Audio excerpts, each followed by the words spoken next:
It's the E Square Podcast.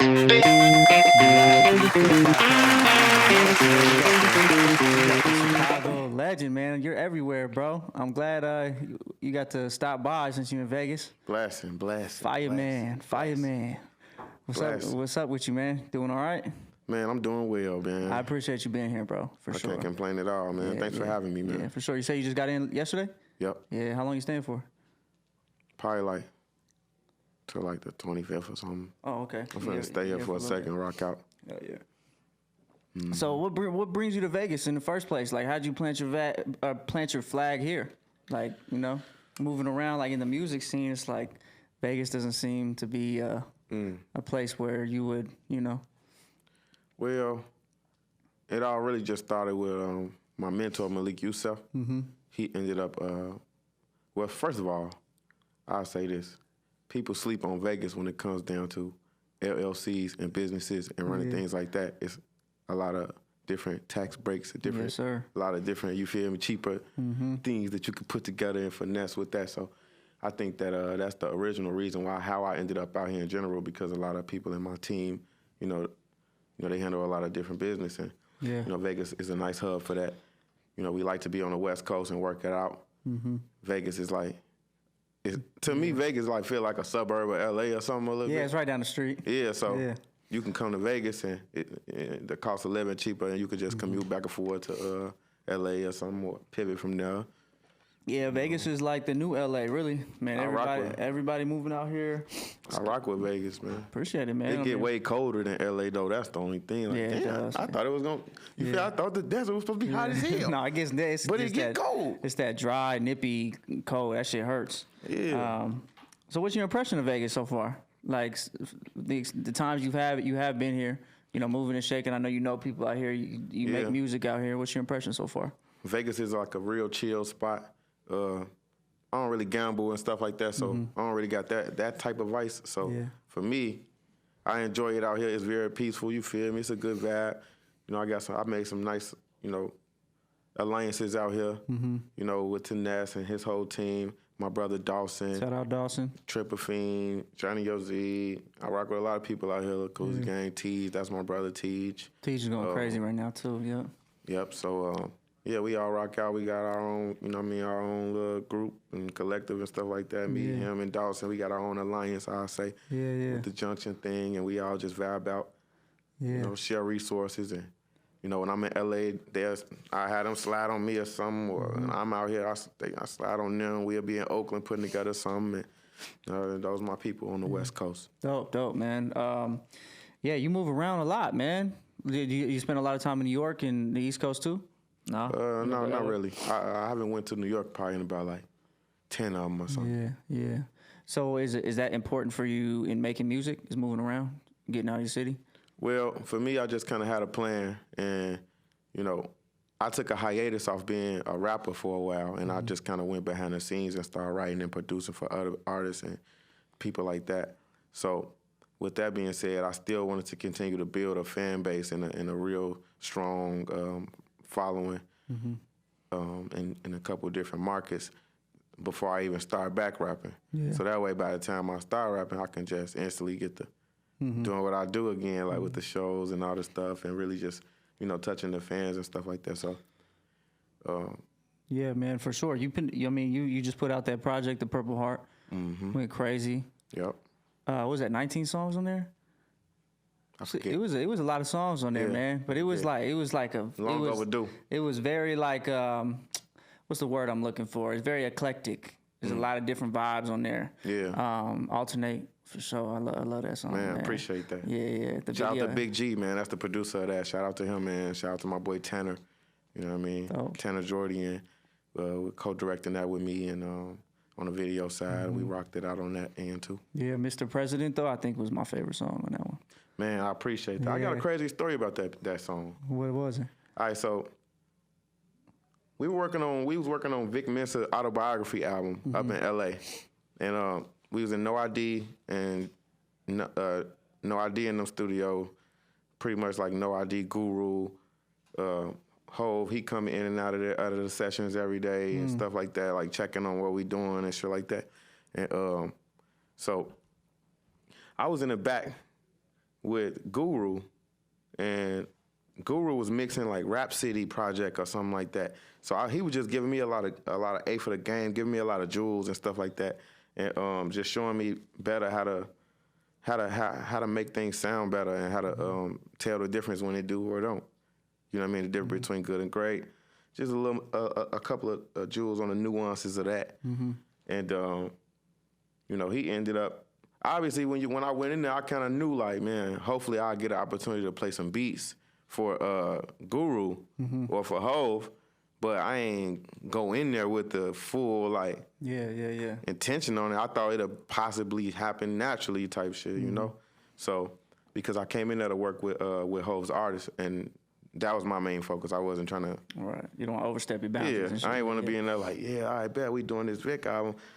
But Hove, shit, how about this, big bro? All that. No, I wasn't on that. So we up in there, and Guru, he just busts out like, man, how about you play some beats and whatnot?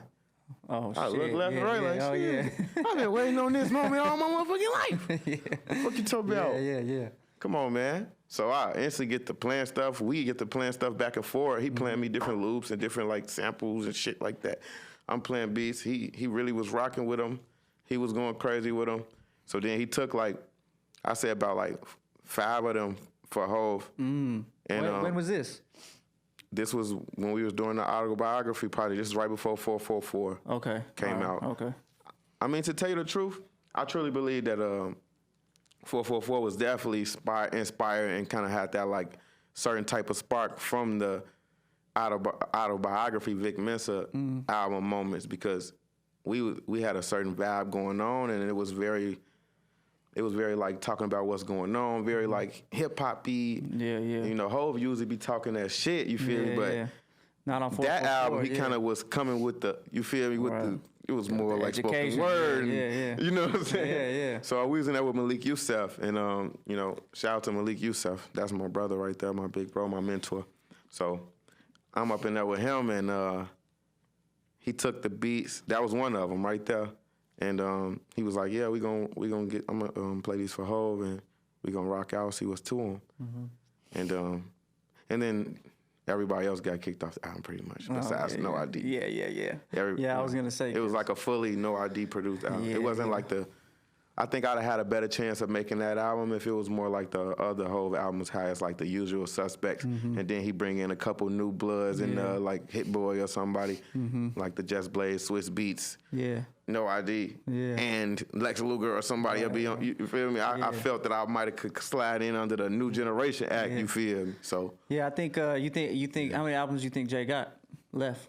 You think you got left? Another, you think you got another? It's really just about how much breath Shorty got left, because really, like, he really just like that. He do that. Yeah. You know, all right, so my mentor, Malik Youssef, he asked Jay-Z, and he asked Hov, he was like, yo, as far as the power that you harness and all that, like, do you feel like you more like Superman or Batman? You know what I'm saying? And by that, I mean, like, Batman, he kind of like, he put it on, like, he equipped himself with certain gadgets and certain things that made him powerful. Yeah. And Superman he is power, like, it come from him type shit. And Hov is Superman. Yeah. In that regard. Yeah. Like, that's it's in him, not on him. Like, that's a great analogy. He like that. I seen him do it. In him, He like that. So it's like, yeah, so what's that experience like? Like being in the studio with Guru and these legends, and Jay-Z coming in and out, and Vic Mensa is a legend in his own right. But what's that experience like? It's like a learning experience. It's we really just be having fun, chopping it up, tweaking. We really just be laughing and all that, cracking jokes. It's a whole bunch of just funny stuff going on. Different people coming out, like Saul Williams and stuff like that. Like it's just really a lot of vibes. Yeah. It's real impactful to me. I just learn a lot. Yeah. And sometimes you can teach. Too, you know what I'm saying? But that's what make those legends so much powerful. And that's why I take from it as I grow into this shit too. Because I'm going to always keep younger people around me who finna continue to progress this shit. Right. And I'm going to be learning from them as they learn from me. For sure. Especially in hip hop, man. You got to stay, like, it's a young man's game, you know, in a lot of ways. But Let's talk about your relationship with Malik Youssef, because he's a legend, a Chicago legend. You know, like very involved with good music. Yeah. But you know, I'm born and raised in Vegas, so all I know is, you know, what I read on the internet. Right. So if you want to expand on kind of his influence in Chicago and influence on you as well.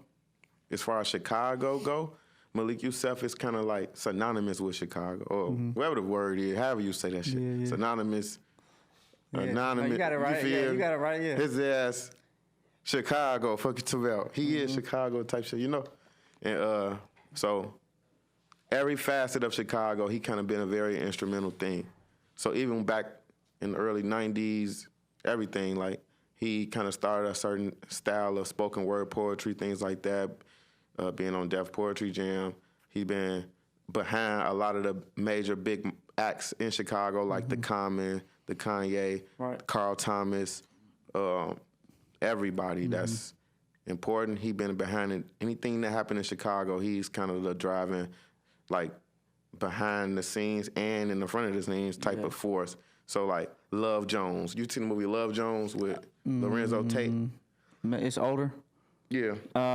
It's a classic, you feel me? But like, you know, he was a part of that too. He was coaching Lorenzo Tate on how to goddamn, you feel me, put it together, you feel me? And he was in the movie. So it's like, it just, he stretched like long into the history of it, Paul. Like he, you know? Yeah, that's beautiful, man. How'd you guys link up originally? So I had a group called The Guys. The Guys, yep. And it was me and my brother Smil. And I got a tribe called HOF, His Only Family. And that's a part of that. And so we broke it off and made like a 2-man group type shit. And me and my brother. So we kind of like took over Chicago. And I had already kind of like been on the rise in Chicago for a long time too. Kind of like in certain aspects, he probably seen certain aspects of himself in what I was on. With me helping create the drill music scene. Yeah, we're going to get to that too, for sure. Yeah. I'm just going to start with the group then. All right, so fast forward after all that we're going to get to later. Okay. So the group was after? The group was busting after in 2013. Okay, all right. A long time ago, we had the group, The Guys. We had a hit record called Flea and a mixtape called Free the Guys. And We the Guys _ and them shits took off. They took over. They was underground hits. This before the streaming era. Yep. So it was just like Facebook and shit. On it. Now, like when you go outside, everywhere you go, that's what's playing. When you go to a party, that's what they playing. If it's hoes there, that's playing. If you don't know that, then you just wasn't outside. That's the energy that we kind of put onto the like region, and that attracted the attention of people and et cetera, et cetera. So then I got with bruh. And he reached out to you? Yeah, I just woke up one day and bruh just called my phone. I didn't think it was him for real, so I hung up down there real quick just so I could go check on YouTube to like see like, you know, that's Shorty voice for real. Yeah. So then the first conversation we had was about like an hour and 40 minutes type shit. Damn. And we just been like very close ever since. It's like some people you and me, and y'all just feel like y'all been to each other. Like it feel like I'll be talking to my ancestor or something when I talk to him. Like he time traveling when he talked to me. Like he already just did all that, so he trying to put me into the shit to the point where I might not make the same mistakes he had, but you know, so he's gonna bump their head though along the way though. Yeah, so he's been a mentor to you. Yeah, for sure. Yeah. That's dope, man. That's super dope. Teaching me shit, introduce me to people. Like I aid and assist him everything that he do type shit as best I can. Like if he working on an album of some sort, then I'm coming in, you know what I'm saying, aid and assist in the process. Right. I'm offering my pen with some beats. I'm putting together beats. We rocking out. We if he going somewhere, like I might hit him up like, yo, where you at on the map? And he might be like, oh, I'm in Detroit. I'm like, man, I'm finna slide out there. Next thing you know, I'm out there for a whole month. Like shit like that. We just rock out. Dope, man. That's my friend, dope, you know. Man. Yeah, that's super important to have somebody, you know, especially in the wild world of the music industry. It's super important to have somebody like that to guide you, and you know, so I can definitely see why, you know, you continue to have success. You've had success, you know, you got the right people in your corner, man, for sure. Well, what about let's get back to the drill scene, Chicago. Yeah. You know, or 2010. You know, you were making beats for Lil Durk. You helped create that sound. So what was that era like for you in retrospect? I had a lot to lose and everything in the game. I was a father around that time. That's when I first really was getting into fatherhood and all that. My daughter was born in 2012. My daughter was born the year that the drill movement took off. My daughter, her name Maria Light. And she instantly was born right then while all that was, you feel me? So, you know, essentially like, I'm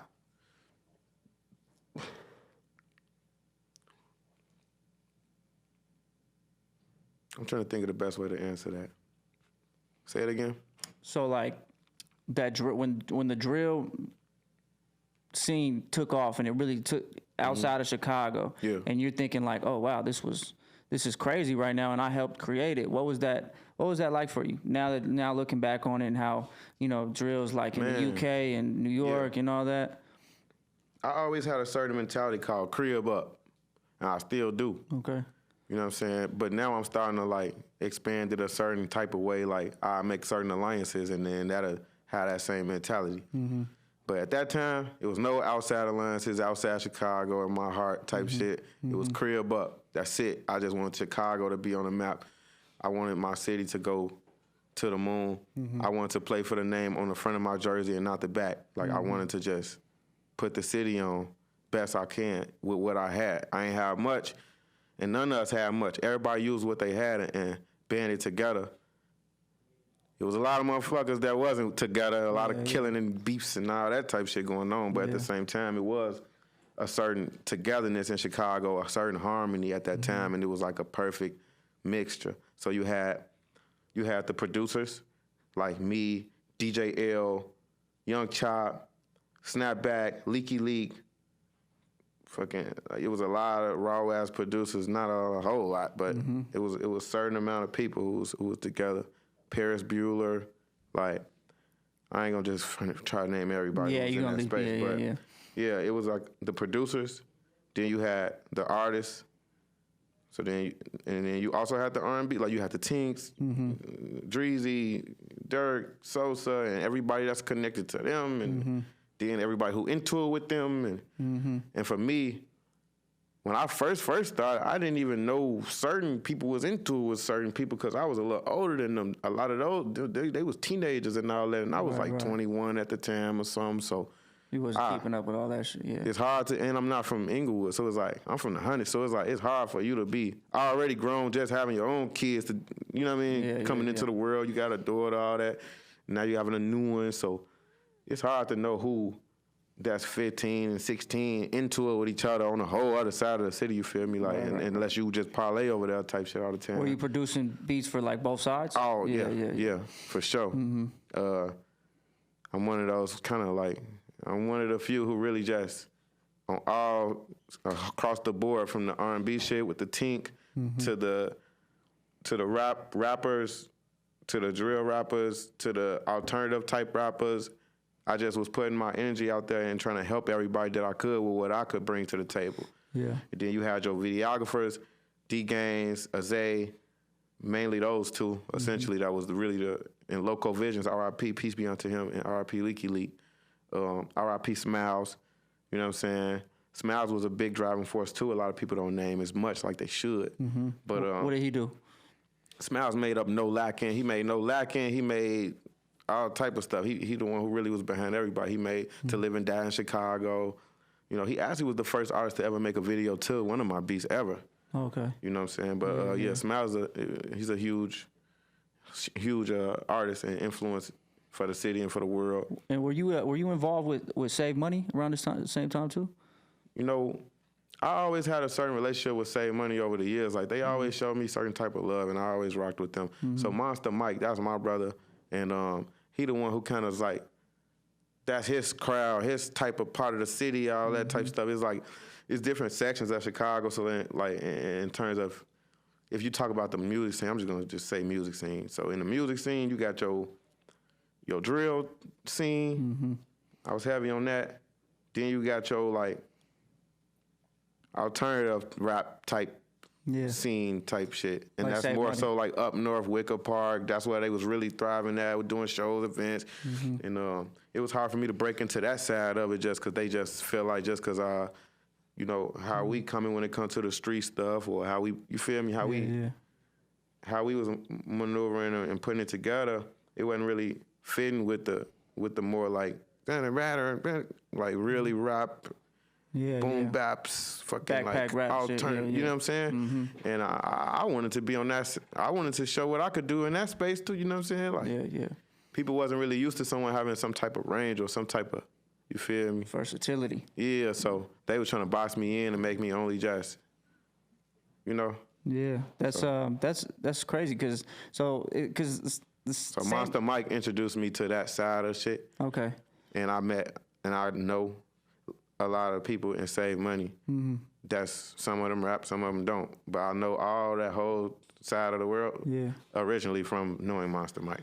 Yeah. So so that was around, because around that whole time must have been crazy for Chicago musically, because you got the drill scene going on, and then you got Chance the Rapper, you know, blowing up and Vic Mensa. It was all connected though.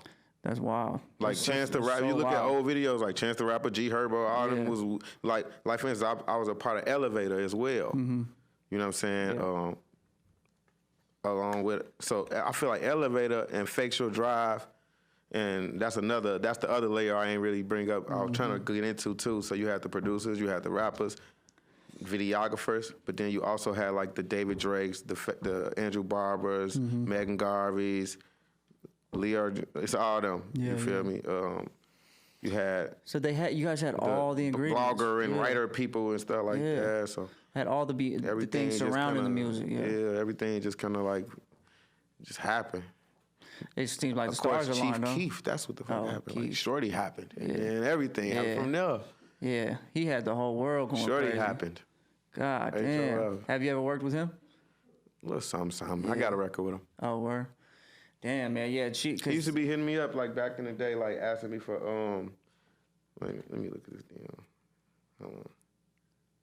Yeah, that seemed like the stars aligned for Chicago in that 2010 to 2015 era. You had the He used to be asking me for Travis Porter type beats and all of that type stuff. okay. Like way back. I was just reading something on Twitter today that everybody's paying I'm homage telling you, to like Travis Porter. I'm telling you, like that Atlanta sound, Yeah, like yeah. definitely, obviously influenced the whole hip hop game. But Yeah, like, for sure. like, I remember he used to be hitting me up, asking me like, "Man, Joe, who?" Yeah. And so that kind of like foreshadowed, obviously, like the direction that all the music was gonna go. Like, you know, Yeah. he used to hit me up and say that. So how'd you get into really writing? Like, how does a writer, get his credits? And I was actually reading an article where it says you were uncredited for a lot of work you've done. Is that true? I wouldn't say a lot, but yeah, I got some things I need to work out with a couple people. Yeah. How do you go about doing that? Just like in hindsight, I mean, is there like split? Like now that you know you've learned those lessons, do you go in with like split sheets and all that ready to go, or is it just based on the people you're working with? a contract is only good as the people signing it, regardless. Okay. So it's really just some litigation and some things that got to take place. Rather not speak on it. Yeah. So what was it like writing for Jay-Z, though? I'm talking about writing. It was amazing. Yeah. It was high pressure. Oh, I'm going to tell you what happened. So me and Malik Youssef, we was putting together this stuff with bruh. And I'm a data hoarder. Okay. Meaning what? My computer, that mug be all fulled up. You ever seen somebody with they desktop all flooded up? Yeah, That's the type of, you feel me, type of time I be on sometimes. Yeah. Most of the time, all the time. Yeah, that's always been me. So I had what we was working on in my notes, on the iCloud notes or whatever. And my computer got so full that it all just disappeared. All of it. God damn it. All of it. That was one of the most wildest moments of my existence so far. Lost all the stuff, all the whole stuff just disappeared. Ouch. Yeah, and then we ended up having to really So was We that? didn't even have time to even just get into it about it because it was like a timeline to get everything done to rock out and do our part. So it was like we didn't even have time to really just Yeah. we didn't have time to hash it out about that. It was just like one of them like you on goofy time like boy get your real goofy stupid ass up on up out of here boy. Yeah. But all right man, and then we just rocked out and had to pull it from the sky one more time and then it just went through. Dope, man. Dope. Were you happy with the end product? Yeah, I feel like sometimes as a creator or artist, you will feel like if a tree fall in the woods and no one heard it fall, did it fall? Mm-hmm. Sometimes it can get discouraging at times. Sometimes you can kind of like, you will kind of forget. I don't want to say you will forget, but sometimes you will need some type of reassurance that you do have what it takes to be where you want to be or be who you want to be. Mm-hmm. And just that reassurance to know, like, just stay down till you come up. And I think sometimes, like, writing for certain people like that gave me that, just, like, gives me that assurance to let me know, like, that my vision that I have for my existence has always been exactly what I thought it was going to be, and it's still going towards that. Mm-hmm. Like one of my monikers is the legendary fireman. People call me that, or fire roughing. But at the end of the day, like, I always felt that I could be. It's like a dude in the park hooping, and he really know, like, bro, I know I can hoop with Jordan in them, bro. Like, I know for a fact, but he has no proof. Yeah, exactly. He has no proof. He has nothing to gauge it against, you feel me? I feel you. So it's a different thing that when you feel me, if he go to an open run one day with them, and he really hooping with all the greats, and he really sitting there neck and neck with, no, I ain't gonna say neck and neck, but he really sitting there able to be in the space. Right. And be respected. And someone is saying, like, what you think? Mm-hmm. Or, ooh, all right, yes, that. We doing that. Yeah. That let me know that, like, I could be there one day. Yeah. If I just, you feel me, keep grinding and just do my part. Yeah. And stay the course. So, I mean, that's how I feel about it. Yeah, for sure. I mean, that's like... To write for Kanye, it make me feel like, shit, I could be Kanye, a GOAT, you feel me? For sure.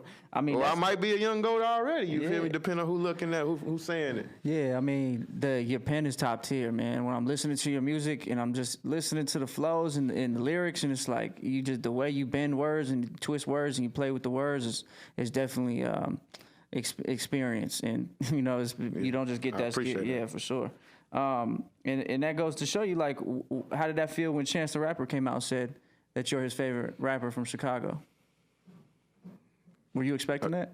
Hell no. That's crazy. I was just really having a bad day that day, and then just kind of made my day better type shit. Yeah. Because at the end of the day, I feel like a lot of people, I ain't gonna say a lot of people, but I feel like certain people probably feel the same way, but they might not say it publicly.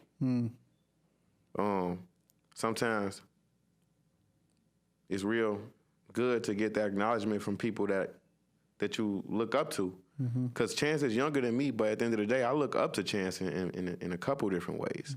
He the one who really gave me a lot of that blueprint for how I wanted to put together my rap career and run my shit like more of an underground artist. Like, I'm an underground artist, but I got mainstream appeal type shit, you know? Like, I learned a lot of those ways to do it from Chance. Not from him personally talking to me, but just studying his moves and really peeping what he doing. And like I said, Monster Mike, and being around niggas that grew up with him and be around him sometimes. So I just really just rock with Chance hard, and I really appreciated that, because that it meant everything to me, you feel me? And I'm going to do the same thing as I continue to grow and build and be famous as hell and all that type shit more and more. I'm going to always be doing that type shit, like how Drake be doing and all that. I think it take a special artist to be able, and a special person to be able to, like, have confidence enough in their own light to, like, try to let other people have some light too, or, you know what I mean? Yeah, you don't got to hoard all the... You don't got to be scared to show the world that other people from this bitch really cold too. Yeah, for sure. It doesn't take And that's away. why I rock with Chance. Yeah, it doesn't take away from yourself. If And you I show think he's the love. best live performer from Chicago for sure. Oh yeah, I seen him on his coloring book tour. That was crazy. The man is an icon. Yeah, for sure. Shout out to Reese and them. That's my brother too. Hell yeah, man. I mean, Chicago is like a fucking hotbed for talent, man. Yeah. Are you there a lot? You spend a lot of time there? All the time? You live there? Yeah. Of course. So who's up and coming right now that you would say somebody from Vegas may or not have heard T. of? Louie. He got a project called Born Star. Okay. He's crazy with it. E-Dog HOF. He's crazy. He Oh, you got a song crazy. with him? You got a song? Yeah. Yeah, he's my producer. And he also my blood brother. Oh, okay. And he also an artist. You know what I'm saying? Dope. Yeah. And we all rock out. Yeah. But him, DCG, it's a group. They go crazy. James Ryder, he goes crazy. Legion, well, he a producer. He produced Brent Fayez and all that. You got a song with him too, right? Yeah. Yeah. I seen that too. So where do you feel like you've been It's in a lot of Chicago. I'm gonna just say this, as far as like who's coming up in Chicago coming up. That's what I'm saying. Like you just said, Chicago a hotbed. Like I don't. You feel like it's still People on the don't rise? really understand how magic Chicago. Like you gotta think about it. Pressure make motherfucking diamonds, man. Yeah. It's a lot of pressure in Chicago. It's a lot of. It's a different world in a lot of places.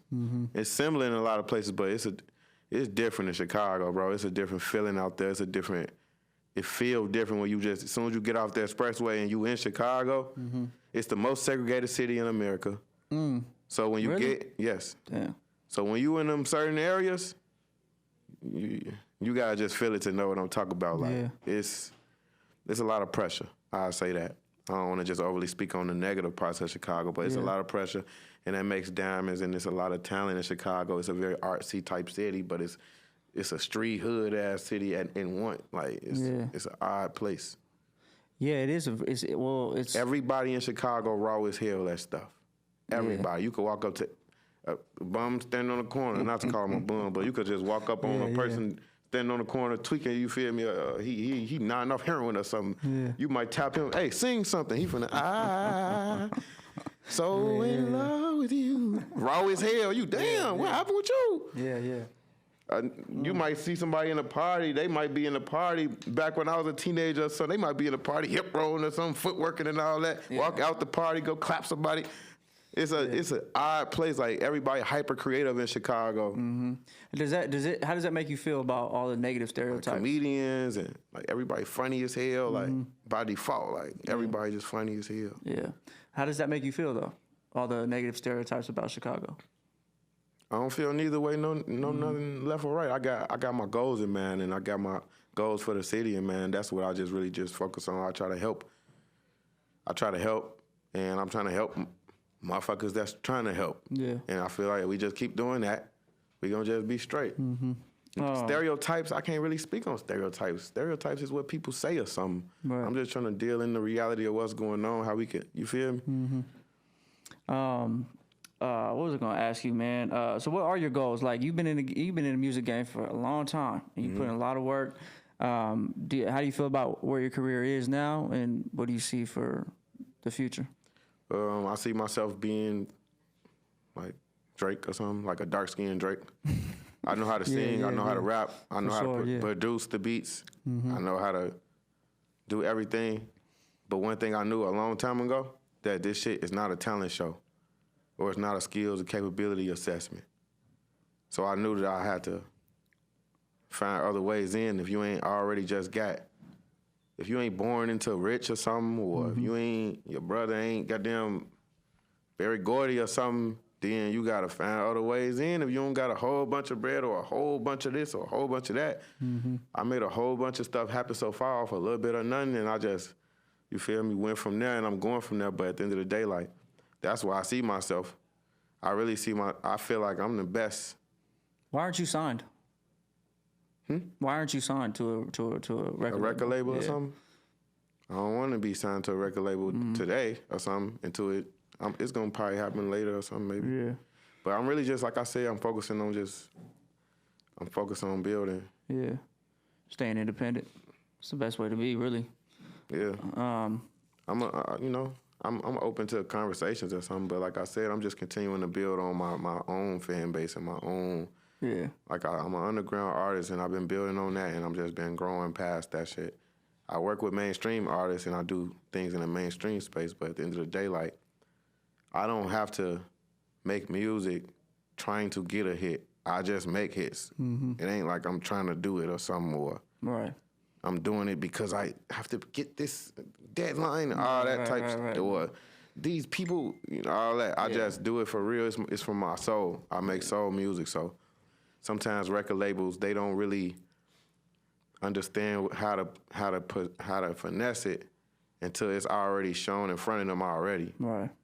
So usually they good for just picking up where somebody left off. Yeah. So I'm just continuing to just grind it out and just do my part. That's dope, man, for sure. Your music is definitely unique, and your flow, your sound is definitely unique. Do you get a lot of love on the West Coast? A lot. Yeah. I get a lot of love on the West Coast. Whenever I go somewhere on the West Coast, it's full. It's full. I could perform an unreleased track. Yeah. And people probably been to some of the events. Like I've been one person that I didn't mention too earlier, like Zelly Vibes from out here. I do shows. I've done shows with her. Like I done popped out and I done sung unreleased shit in one of her shows, and the whole, you feel me? They sing every word. Like I got a good, like I said, that's what I've been building, like a good fan base, like in these different places, like certain places. Yeah, that's what you got to really do, man. I mean, I tell a lot of artists all the time, man, is fucking move around different cities. I'm trying to sell products. I'm trying to just really just do my that main inspiration. Grind. Yeah, my main inspiration is Master P. Like that's how I'm trying to be. That's where I see myself. Like Drake, if he owned himself as much as possible. Yeah. And helped other people too. Like that's what I'm trying to do. Like that type stuff. Well, Hits Only Family is kind of moving in that direction, right? For a long time. It's almost like, I mean, you're not. Are you signing artists, or are you? We got our own, so it's more like, I say this, HOF Hits Only Family is more kind of like the format of like Wu-Tang. Okay. Like how collective. They all together, but they can all, like Colin Jabray, he signed to E1. Not no more, but like Colin Jabray, he went to go sign with E1. E1. They doing their thing with him and the budget of this and da-da-da, but he HOF too. Yeah. So whenever that trickled back to everybody. Yeah. So the goal is like certain people gonna have to do what they have to do on that side, labels and blah, blah, blah. But at the end of the day, the next generations and the next people, not generations, but the next people, they ain't gonna have to do none of that. They gonna be fully independent. Right.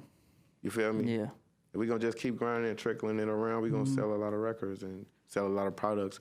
I'm influenced by Nipsey Hussle. I was selling $100 and $50 EPs and mixtapes, and they were real good last year.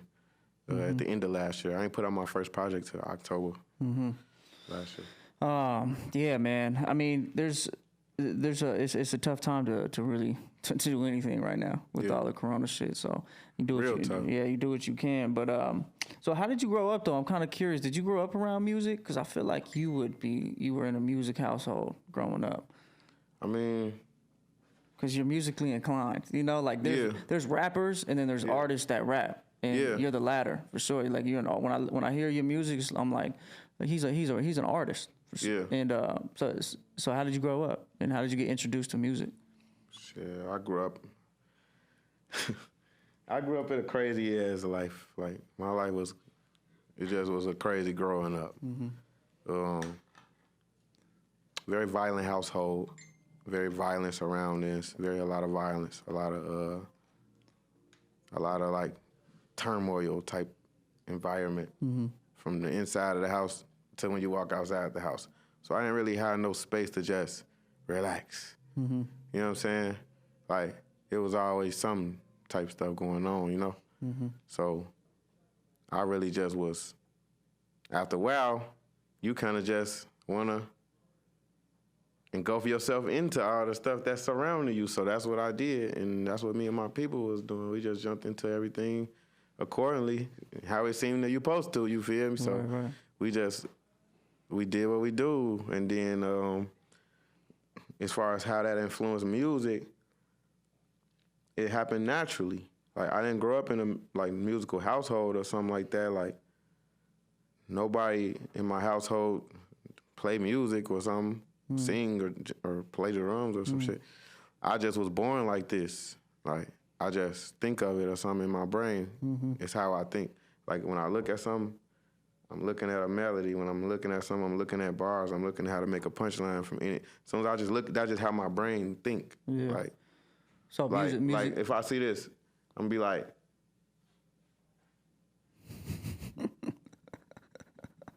gotta watch niggas. Yeah. Gotta screen them. Okay.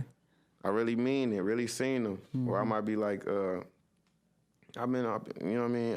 What you mean? Come fuck with my team. Your ex broke, like a screen.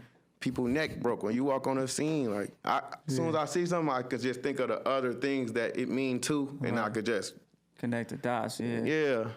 But as far as words, and then the other side, it's words plus melodies, you feel me, in the story and all that. So I just got a lot of stories to tell, and I just can do unlimited melodies or something. I could just do a lot of melodies and shit. Do you feel like music was your escape, in a sense, like even in your own mind, from all the everything going on around you? I won't say that, man. It sounds good to say on a movie or something. You know what I'm saying? Like, music was the only thing that kept me. Yeah, well, you know what I'm saying? Like, I can't really say that either. You know what I'm saying? Like, it's like music is just a reaction. Okay. To me, music is a reaction to shit that happens. Okay. Like, my music styles and all that, it's influenced from living life. Like, I'm not a person who just, I don't know, like, I'm not a person who just be all like, all right, so we're going to cut the decibels up, and that ain't really me, you know? Right. So it's really just natural. So the concepts, the melodies, the influences, it come from being at the rink on 87. And they play this song, everybody go get some chicken. And then when they play Chris Brown Poppin', everybody run to the middle of the floor and shit. Everybody grinding on each other, grabbing on the floor and all that, and hip rolling and all that type of stuff. My brain just knew, okay, that song is what you make. That song is what you don't make. Right. Now that song too is big enough to even be playing right now. But that's how I came up with hits only. Okay. Hell yeah. You see what I'm saying? Yeah. So your mind That's is the just mentality. Yeah. Only make the ones that people could grow up to, and people could really just it hit their soul a certain way. Yeah, man. I mean, like Alternate is one of them songs too. It's just like you can't help but bounce to it. Thanks, man. Yeah. People could create some memories to it or something. Yeah, for sure. I think is that one of them songs that you feel like might be slept on, or might you want to put some marketing dollars or whatever behind it? Because I think that motherfucker could go. It will. Sure. It's a plan. So, well, shit, man. Is there anything else you want to talk about? That was quick, man. I mean, that was about 45 minutes, but I think we can wrap this up, man, for sure. I want to talk about White Girls Say Nigga. Oh, God damn it. How could I forget about that? Yo, you want to tell them about it? Or you want me to give my... Go ahead. Play. It's a hip-hop play. It's called White Girls Say Nigga. And it's about interracial relationships. It's about beauty standards. It's about all type of stuff, but it's just about, race in America. And when I say it like that, it sounds all like the physical. No, it's not none of that type shit. You feel me? I am not. No, it's not all that. But I don't like talking about music. It's funny when you're trying to talk about music. Okay, let me get. Let me get my reaction to it. It's a really amazing play. It just came out today, right? Yep. So it's out right now, and he sent me the video literally right before we started this interview, and I was watching and I was like, this is fucking genius. It's fucking genius because it's there's so much truth to it, and you give you're rapping from the white girl's perspective, and it's hitting everything that I feel like everybody thinks about. And then the same thing from the black girl's perspective. And it's like, yo, you're speaking for them, but it's coming from a male voice. Yeah. So it's like there's different layers of genius to it. Yeah. But the video was perfect, and it's gonna go viral. It's gonna go viral, bro, that. For sure. How did you come up with that? Like, what inspired you to? Tyler Perry, because that's what I want to be like too. I'm really heavily into film. That's probably, I don't know if it's equal or more when it comes to the passion that I have when it comes to like art or creating stuff. I really like film. I really like plays and all that type of stuff. And I really like making TV. That's how we end up with the Emmy. That's how I end up getting an Emmy win. But just doing TV stuff. And what show was that for? We put together a TV show called United Shades of America for CNN.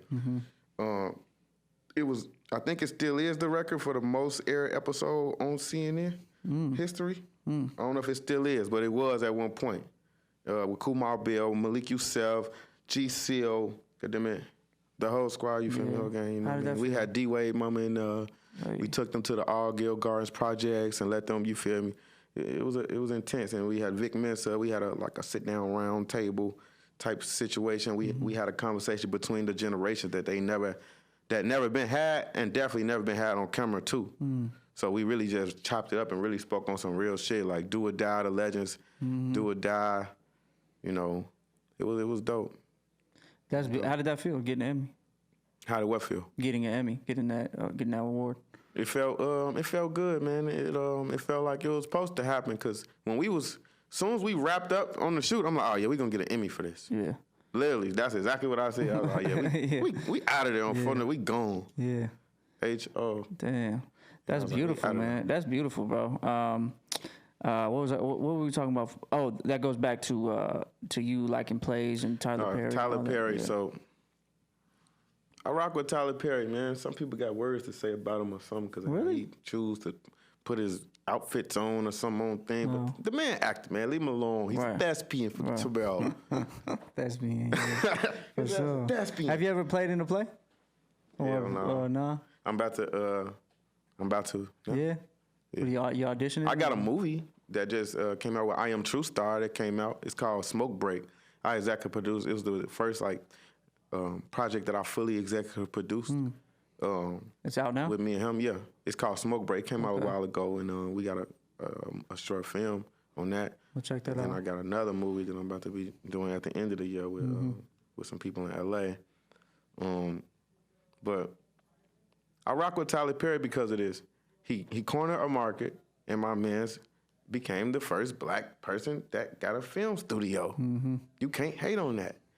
No, he got the market. You can't even go to no old person house or your mama, grandma, auntie house without some type of Tyler Perry thing playing. Right. I want to be like that for my generation and the old generation, kids, whatever it is. I want to put together things like that because you can't really lose like that. So I feel like that's what I'm on.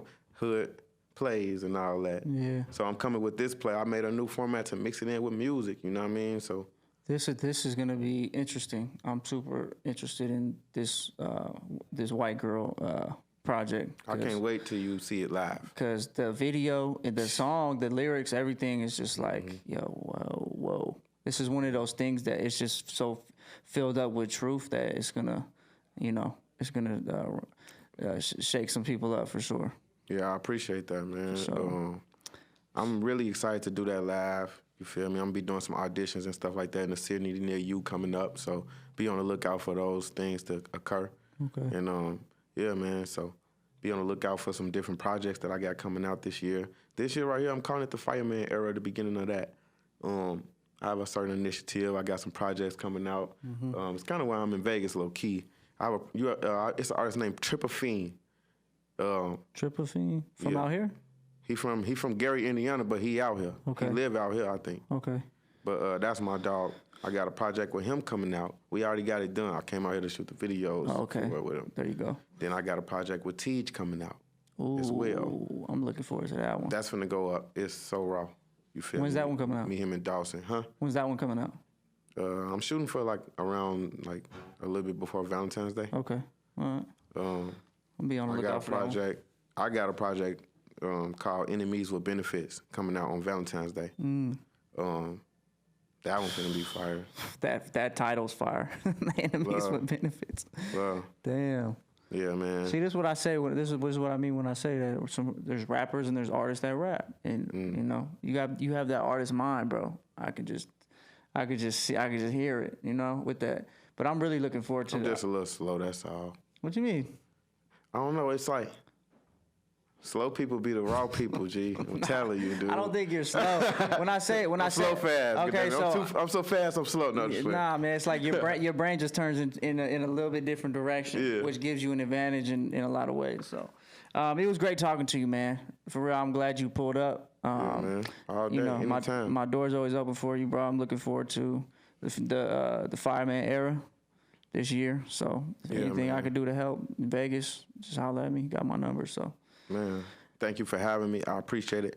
Make sure y'all visit www.firemanhof.com. We have new merch out right now. We got new different products out right now. We have whole new projects coming out soon.